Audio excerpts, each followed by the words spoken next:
Sejtések szintjén van még most is az egész történet, ami közvetlenül a háború befejezése után történt. Tehát, hogy összegezzük, a leglényegesebb dolog, két dolog, hogy mindez a háború után, tehát béke időben történt.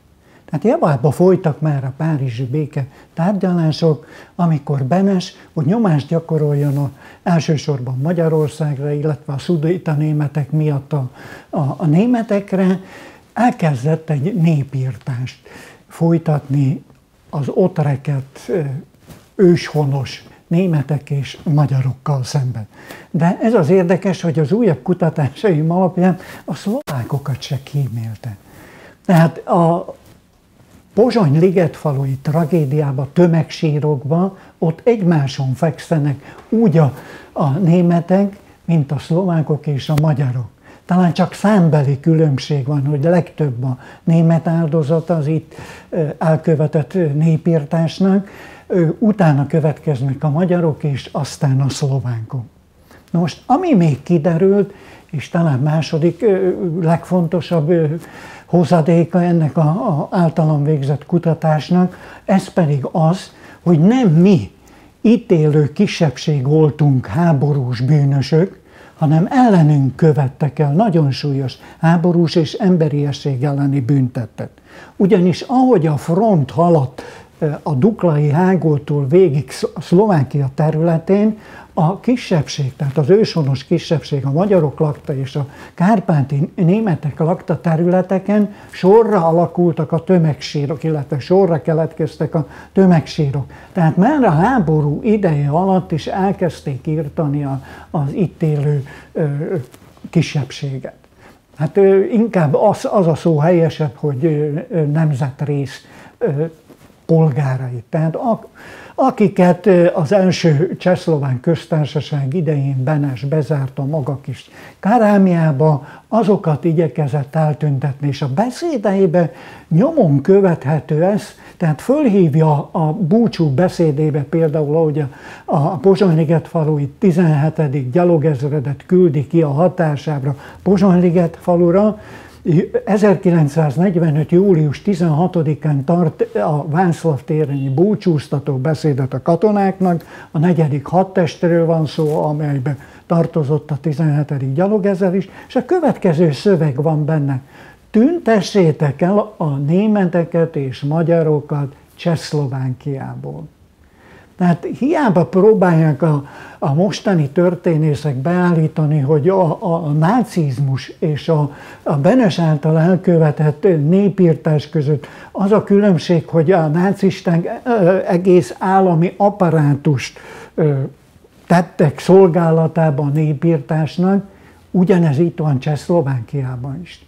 Tehát tény, hogy még föl se állt teljesen az új cseh kormány, már Benes a dekrétumaival és a kormányprogramban meghirdetett elvek szerint elkezdte kihajtani, kiűzni és likvidálni az itt élő nemzetesség, mint egy bosszúként azért. Tehát úgy fogtak fel, mint egy kis gyerek a homokozóba, aki megsértődött, hogy elvették a játékát, tehát hogy szétbomlott, szétesett az első csehszlovák köztársaság, és más nem látott mögötte más hibát, mint a kisebbség, az őshonos kisebbségeket, hogy ők verték szét, holott éppen Benes voltak.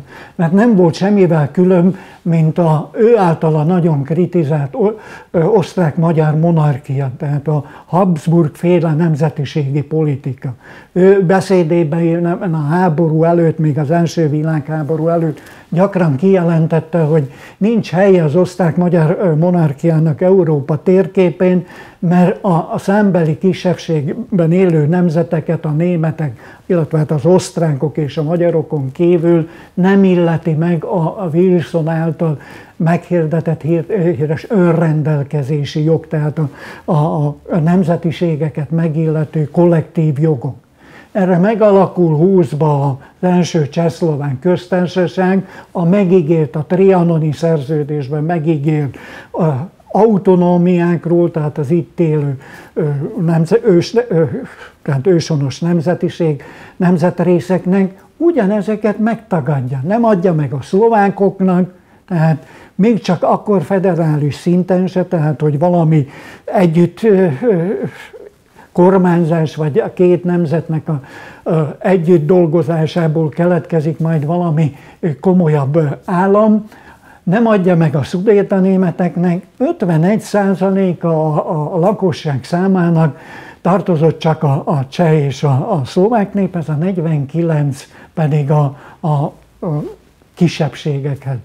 Tehát voltaképpen ugyanazt a hibát elkövette ő is, mint a Habsburgok, tehát nem adtak csak részben a magyaroknak bizonyos kollektív jogokat, viszont ugyanez már nem jut eszébe, amikor ő a kormányelnök, és hát ezekről kormányszinten, törvényekben, ezeknek a törvényi alapjait, végrehajtási törvényeket, intézményeket kellene ennek érdekében létrehozni az első Csehszlovákiában, ez már úgy erről már megfeledkezik. Tehát ha valaki hibás azért, hogy az első csehszlovák köztársaságnak nem volt helye Európa térképén, hogy Benest idézem, akkor éppen ő. Tehát önkritikát kellett volna neki gyakorolni, és a második csehszlovák köztársaságot úgy indítani, hogy a kormányprogramban ott van, hogy minden nemzetiségnek megadjuk a kollektív jogokat. És sajnos a mai Szlovákia, meg az első, illetve hát az utána következő, az elődje, a Csehszlovákia, ugyanezeket megtagadta tőlünk.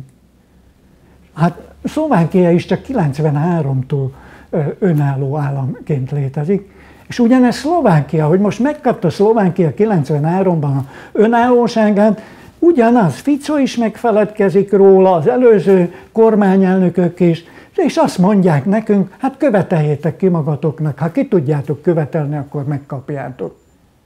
Tehát semmi olyasmi, hogy hát ez már Európában egy kicsit fura helyzet, hogy másodrangú emberek élnek a köztársaságban, és hát vannak nagyobb jogokkal rendelkező polgárai a szlovák társadalomnak, és van kevésbé hát egyenlő jogokkal rendelkező tagjai. Ez úgy elsiklanak fel, és hogyha valakit követelni akar valamit a európai szintű rendezését a jogoknak, akkor hát milyen alapon? És azt nézik, hogy hát mi migránsok vagyunk, itt úgy néznek ránk. Tehát a történelmi ismeretük sincs olyan szinten, hogy tudnánk, hogy itt élünk, nem tudom én hány 100 éve vagy 1000 éve, tehát ez valahogy rendezetlen és számukra megoldhatatlan problémát jelent még ebbe a összeborult Európában is.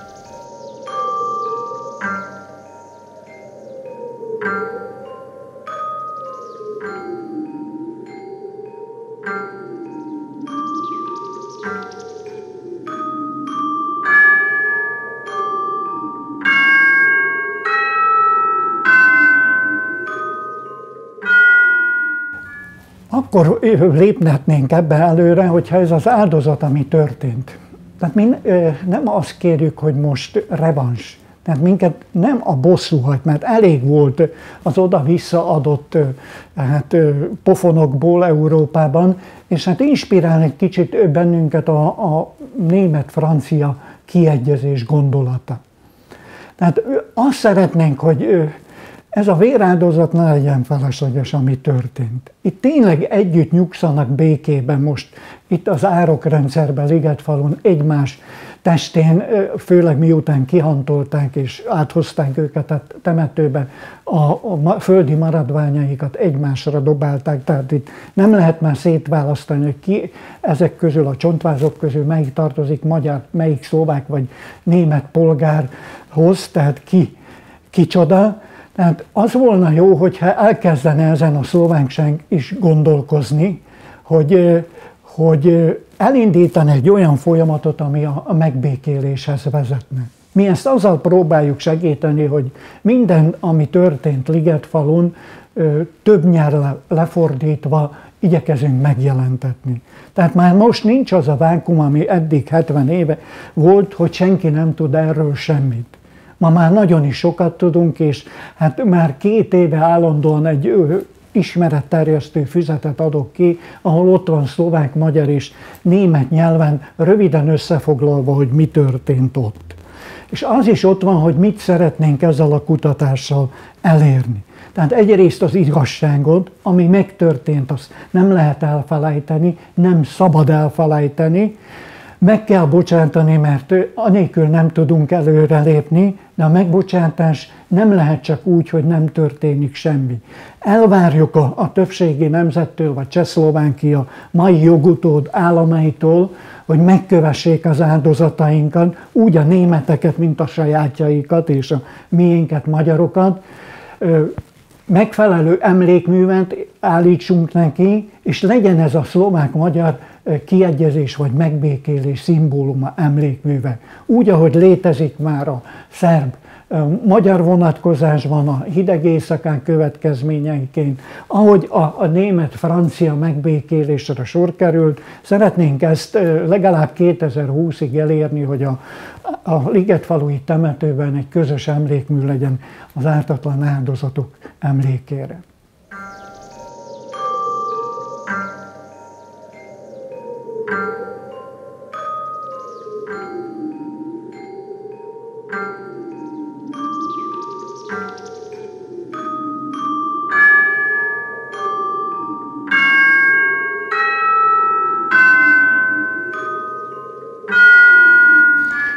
Hát nehéz erről beszélni, mert lépten nyomon azt tapasztaljuk föl felvidéki magyarként az, hogy kettős mérce van.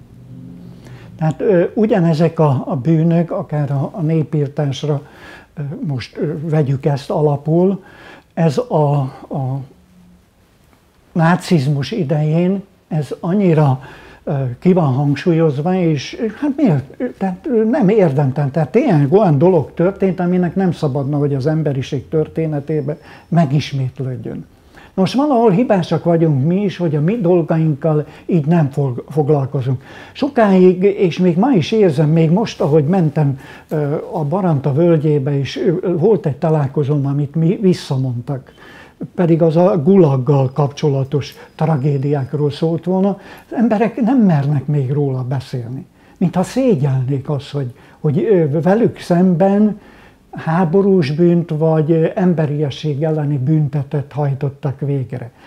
Mintha az áldozatoknak volna emiatt traumája és szégyenérzete, és nem annak, aki ezt elkövette. És valahol ez a kétszínűség, ez a kettős mérce végig ott van az Európai Unióban is. Tehát nem igazán értik nyugaton, hogy itt mi történt.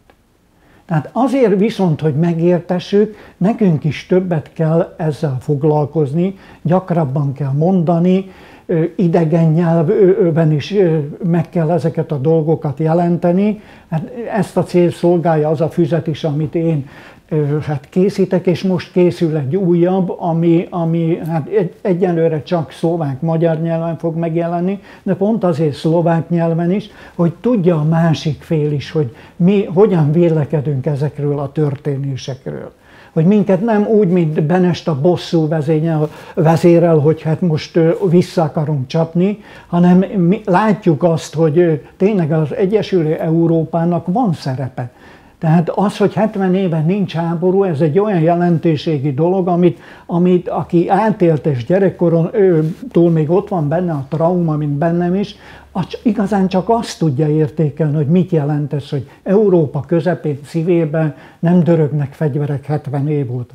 Tehát ezt a jó oldalát az Európai Uniónak nem szabadna föladni. Nem szabadna föladni a gazdasági oldalon ennek a jelentőségét, hiszen látjuk, hogy izmosodik a mi gazdaságunk is, kapunk előre. viszont nem szabadna a bürokrata Európai Uniónak sem hagyni azt, hogy ezek a dolgok, amik megtörténtek, és békeidőben történtek ezek meg, kibeszéletlenül ott maradjanak, mint egy gennyes seb Európa testén, ami előbb-utóbb elmérgesedhet, és akár olyan konfliktusokhoz is vezethet, mint ami történt a 90-es években Jugoszláviában.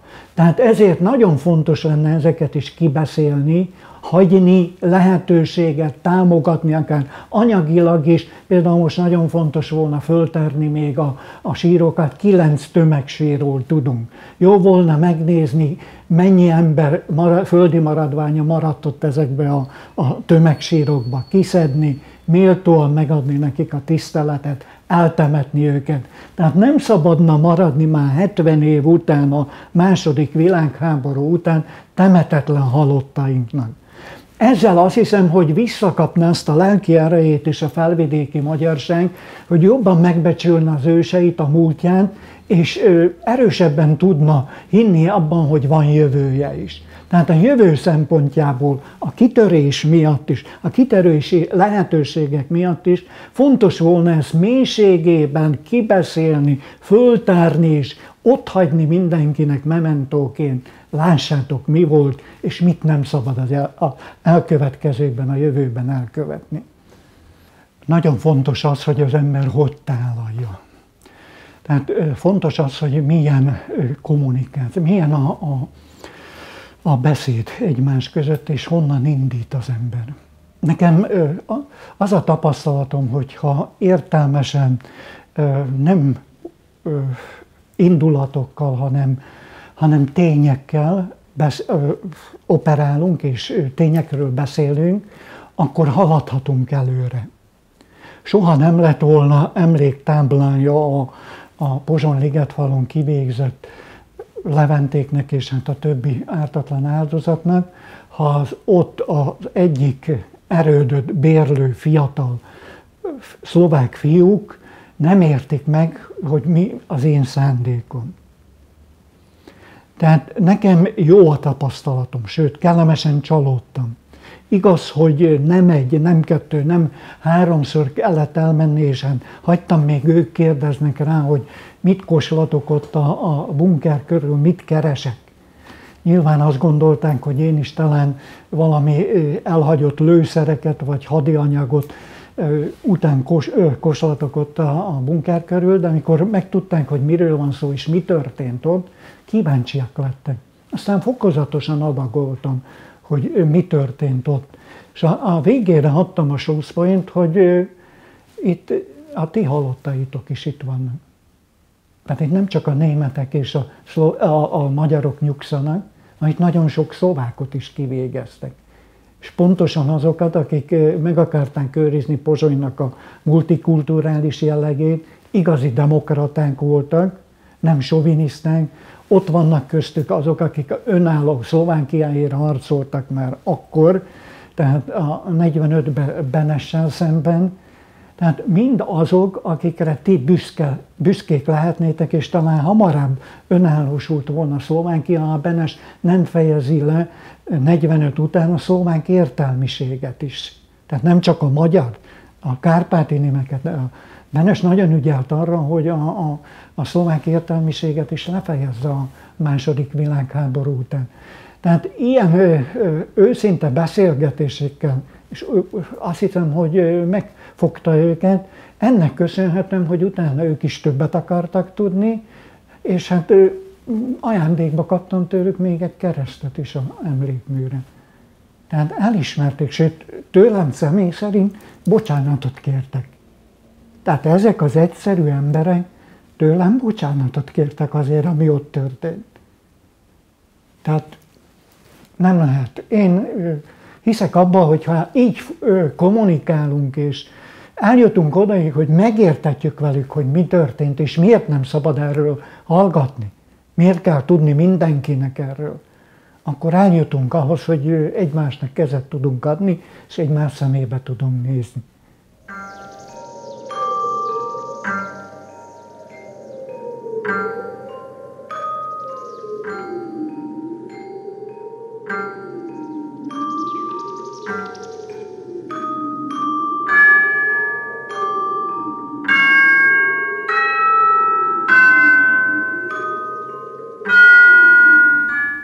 Ha beszélünk zsidó holokausztról, és hát tényleg sokat szenvedett ez a nép, és hát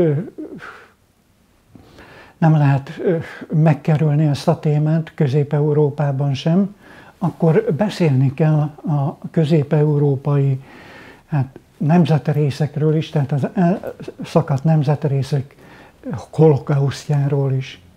Ha összehasonlítom az ott történtek, a náci időben történtekkel, és a Benes idejében történt népirtással, minden ugyanúgy ismétlődött meg, sőt bizonyos tekintetekben a hadsereg és hát főleg a Benes utasításai gonoszabbak voltak bizonyos tekintetben.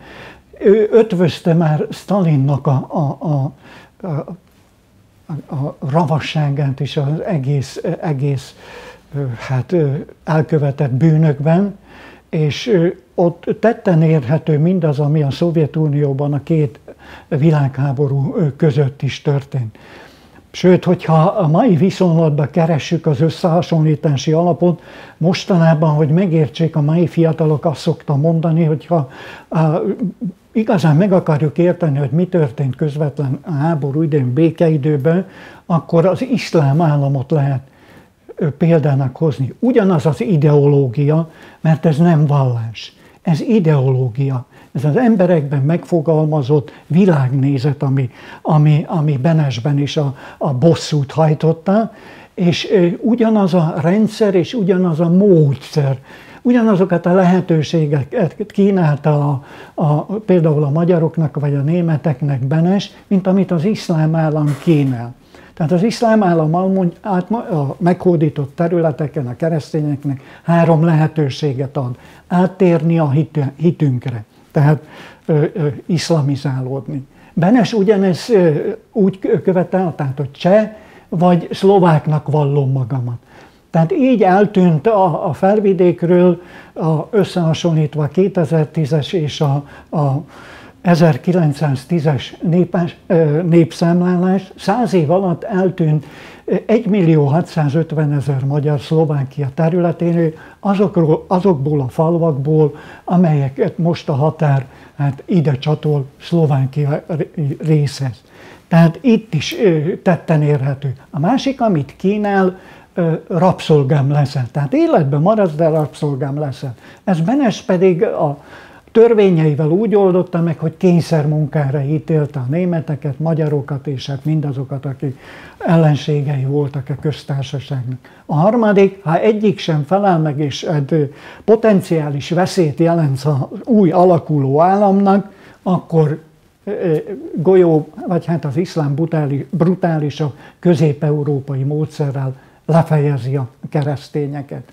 Ugyanez itt volt, és az is igaz volt, hogy állami szinten reguláris, tehát a csehszlovák reguláris hadsereg követte el.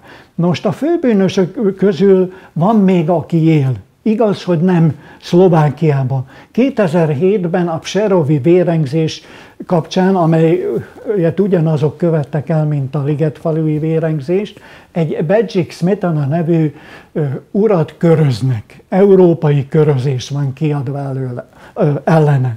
De nem csak őt feltételezzük, hogy élnek még az elkövetők a ligetfalon elkövetett vérengzés kapcsán, hanem azok a fiatal fiúk is, akik a katonai titkosszolgálathoz beosztva elkövették ezeket a kivégzéseket.